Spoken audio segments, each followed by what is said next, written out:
Now let us see another question, और ये थोड़ा सा सॉल्विंग वाला क्वेश्चन है। सॉल्विंग वाला भी कुछ नहीं है, बस हम लोगों को बस छोटी सी मैथमेटिक्स लगानी है। तो the question says if a DNA molecule has 2000 base pair then calculate the following. यानी हम लोग को डीएनए मॉलिक्यूल में नंबर ऑफ बेस पेयर दिया हुआ है 2000, राइट। तो हम लोग को निकालना क्या क्या है, इसके दो पार्ट्स हैं। पहले पार्ट में हम लोग को निकालना है number of sugar and phosphate molecules, और दूसरे पार्ट में हम लोग को निकालना है एन ग्लाइकोसिडिक लिंकेज। ये चीज़ निकालना है हम लोग को। तो देखो हम लोग पहला पार्ट सॉल्व करते हैं। हम लोग को निकालना क्या, number of sugar and phosphate molecules. तो इसके लिए हम लोग सबसे पहले निकालेंगे number of nucleotides. Number of nucleotides निकालेंगे हम लोग। तो नंबर ऑफ न्यूक्लियोटाइड्स कितना होता है हम लोगों का, जितने बेस पेयर होते हैं उसका डबल कर दो, यानी 2 से मल्टीप्लाई कर दो। तो ये कितना आ गया अपना 4000 न्यूक्लियोटाइड्स आ गए।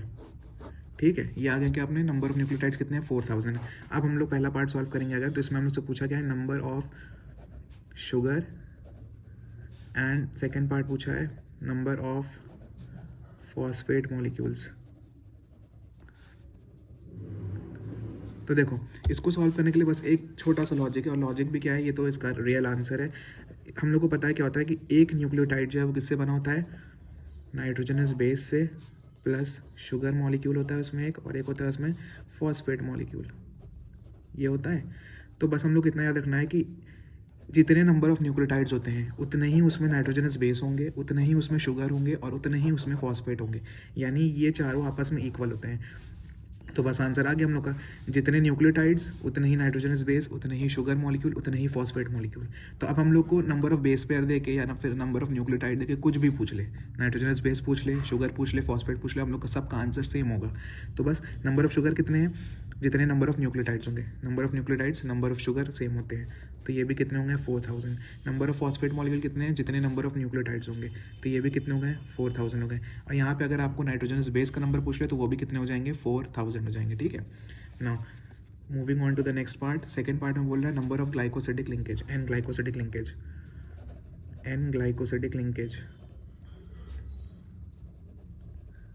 देखो एन ग्लाइकोसिडिक लिंकेज किसके बीच में बनता है, हमारा बनता है ये नाइट्रोजनस बेस और शुगर के बीच में।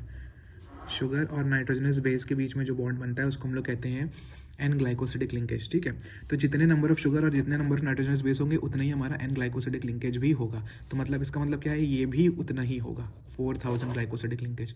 तो ये बहुत ही बेसिक सा क्वेश्चन था। हम लोग को क्या दिया हुआ था क्वेश्चन में, नंबर ऑफ बेस पेयर दिया हुआ था, और पूछा क्या क्या था, number of sugar, number of phosphate और number of N glycosidic linkage. तो बस हम लोग को अगर बेस पेयर दिया हुआ है तो यहाँ से हम लोग क्या करेंगे, नंबर ऑफ न्यूक्लियोटाइड्स निकाल लो, और जितने नंबर ऑफ न्यूक्लियोटाइड्स होंगे उतने ही हमारे क्या होंगे, नाइट्रोजनस बेस का नंबर होगा, उतना ही शुगर का नंबर होगा, उतना ही फॉस्फेट का नंबर होगा, और उतना ही क्या होगा, एन ग्लाइकोसिडिक लिंकेज भी होगा। तो देख रहे हो, एक एक चीज़ है कि हम लोग से 4 चीज़ें पूछ सकता है। तो ये क्वेश्चन इंपॉर्टेंट है। अगर न्यूमेरिकल बेस्ड कभी पेपर बना, जैसे कभी कभी होता है ना कि बायो में से भी न्यूमेरिकल आ गए अच्छे खासे, तब ये क्वेश्चन आ सकते हैं।